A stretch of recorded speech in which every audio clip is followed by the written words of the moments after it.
What is going on, everybody? It's Itzrealtony with another Game of Thrones video for you today. We got a few things I want to talk about. We're going to talk about some of the key moments, and if you like videos like this and you want to see more, y'all already know what to do if you rock with your boy. So let's get off the back. We know that this was just a continuation of last episode. They didn't miss a beat. We got Jaime in the hall being greeted by Miss Daenerys Targaryen, the queen of the Seven Kingdoms, with the Warden of the North and Lady of the Winterfell. Like, it was gonna have to do with Bran. Once Bran said the things I do for love, you had to feel like, oh man, he's gonna tell him. But then they tell y'all like, nah, he ain't gonna tell him. What's the point in letting him kill you when we could use you? Like I said, he is a general, he is a commander. He's been a commander in plenty of wars. So why would you get rid of Jaime Lannister knowing he came there to fight situations? I think Jon and Sansa both made the right move. Daenerys, I feel like they giving you, this whole episode was based around trust, and I feel like Dany is starting to get paranoid. She's so close to the Iron Throne. Distrusting Tyrion once Jaime said what he said. She feels like everybody's out to get her. There's a lot of tense, a lot of trust within this episode that's got to be handled. So this one I want to say all together because this kind of was a continuous thing of the episode. Arya making her peace with everybody in her past, pretty much, from Gendry to the Hound to everybody. Feels like this is the last day on Earth. She had to make some things happen.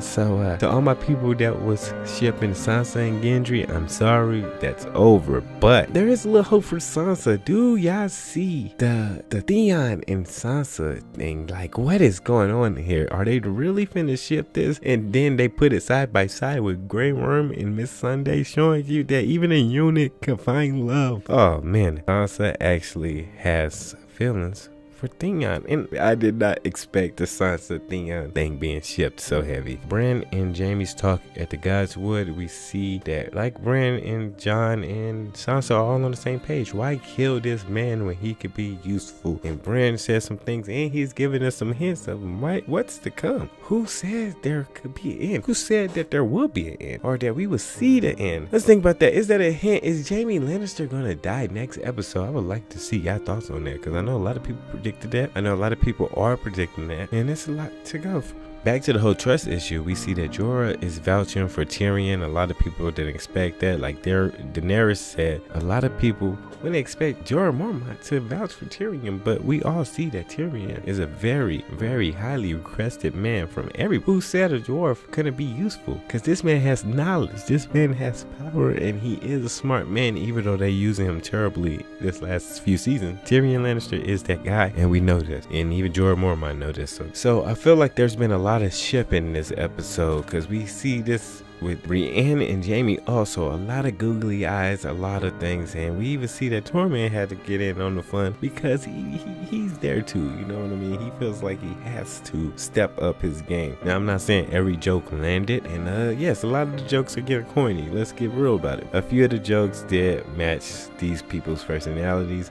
and like I said, I still stand by my 8, even though a lot of story-wise, you can only find so many hoes. They took the time to actually show you some of these things and how they feeling during this preparation scene. So I don't have too many garps. Yes, even this episode has something that was wrong with it, but I don't have too many things to complain about because this episode was really solid. The conversation between Sansa and Daenerys was very good. I like Emilia Clarke and Sophie Turner's chemistry in this shot. Like, this whole scene gives you the vibes, and when Daenerys comes up and say, well, why do I get this feeling that we are at odds? Trying to come at you, and Sansa is being real with her. Like, there was no scheming behind Sansa's eyes or anything like that. And Sansa hit her with facts, telling you like, yeah, we all know that a woman can make a man do crazy things, and you can manipulate him, and you can do all these type of things. These are all valid things. So once again, Sansa for an MVP? I don't know, man. There's a lot of things. And then the Sansa Theon reunion, the heartful thing, like I said before, the shipping is real this episode. And I'm going to talk about this real quick. The scene with Davos, Gilly, and the little girl. I felt like Davos seen Shireen in that little girl, and he was like, I feel more comfortable seeing you. I don't know. He see the little scar. She see that she's ready to fight, that she wants to do what she can to defend. And yeah, you definitely get those Shireen vibes. So definitely not a good, but a kind of a little sad scene, I guess you would say, for Davos. Like, thinking about Shireen, Mrs. Shireen. I could feel it. We get the reunion. We see that time is of the essence, and they thought that they had to the morning, but they didn't. didn't. They actually have to tonight, but we learned that later on within the episode. As they drawing up the battle plans, we see all these great people in this room. Some people we never thought we'd see in this room together, drawing up some battle plans. We see a few people. We know that Brienne's going to be leading the left flank. They letting you know that this is about to go down. We see they battle formations, and we see how far apart some of these people are going to be from each other. So when things hit the fan and they're going to be outnumbered, they stress how much they're going to be outnumbered. So this next episode is going to be the best thing I ever seen on TV, just from seeing those battle plans alone. So we see that Grey Worm and Miss Sunday having a thing going on. We see that they're talking about how they don't fit in, and I would assume the 7 kingdoms, not just Winterfell, but the 7 kingdoms, they don't fit in. So they're talking about going back to North, which is where Miss Sunday's from. Grey Worm was talking about bringing the Unsullied. Clear death signs. So R.I.P. to my guy. Yes, I could touch the redwood tree and see that this guy is gonna die. So that's just that. All right, so we get a quick scene of some of that. What would you even call them? You wouldn't even say outcasts. You would say some real G's, some real legends in this room. Sir Brianna Tarth, which we're going to talk about. Jaime Lannister, Tyrion Lannister, Sir Davos, Sir Podrick the God, which we also going to talk about. They was showing you some skills from Sir Podrick. He's come a long way from a puny squire that people used to talk about. Sir Podrick with the magic touch. Gotta put respect on Podrick's name. These interactions, again, not everything landed. They used my guy Tormund as a joke. There was a quick Easter egg. Summerhall, the ghost of Summerhall, Jenny of Oldstone, and I think that was a Rhaegar song. So, and we got a few more interactions. I really have nothing to talk about. Arya, Maisie Williams did a great job, period.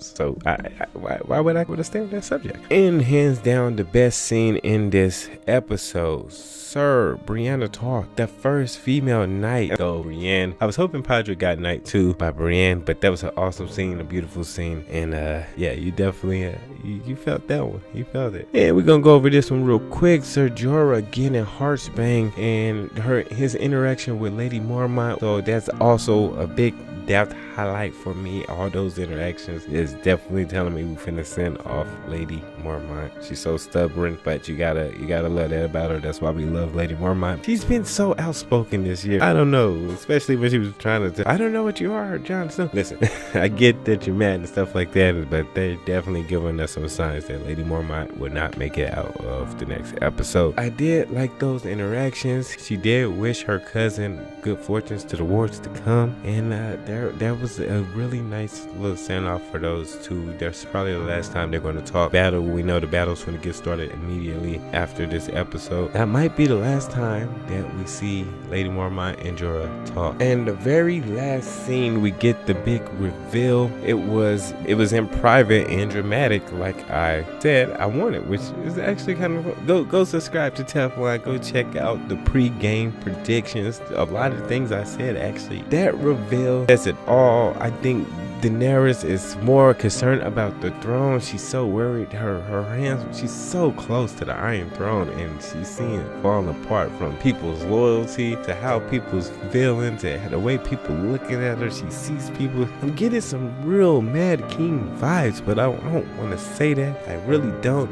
We know that this is just maybe one of those things that they're trying to ship and make us think that this is the way it's going to go. I hope not. We see Daenerys better than that. Hopefully she don't see herself only for the throne, basically trying to deny it. She took it harder to Jon because of the throne. She's like, oh, that make you a contender for the throne. That's what you thinking of? You seen everything that Jon Snow's done, and you immediately forgot what you said to Sansa about loving him, and then immediately start thinking about the throne. I think that was just like I said, everything wasn't perfect, but this is Daenerys, and I understand she's fought. She's come a long way. This is 8 seasons that she's finally here, and she find out that there's another contender for the throne when there's only 4 episodes left. Let me know what y'all think, and I know there was a lot more things to talk about. I could talk about how when they talk about Tyrion saying he might come back and go down south and rip her apart. Dude, is that a Easter egg? Can we talk about Jorah Mormont maybe becoming the hand of the king? Because like Tyrion said, by the end of this, I might not be hand. But that also might mean that Tyrion might end up being king himself. Who knows? And Jorah might be his name. I know, conspiracy theories is crazy. Always, y'all already know what it is. Let me know what y'all think about the video down below. If you like the video, hit that like button. If you dislike the video, hit that dislike button. If you rock with your boy, you already know what to do. Pray to the old guys of the new that we make it to next week, because it's gonna be the best episode we ever seen. Maybe. Who knows, man? If next week's the best episode, then what is that gonna say about the last 3 episodes? You win some, you lose some. All right, everybody. Y'all enjoy the rest of the night. I'm out.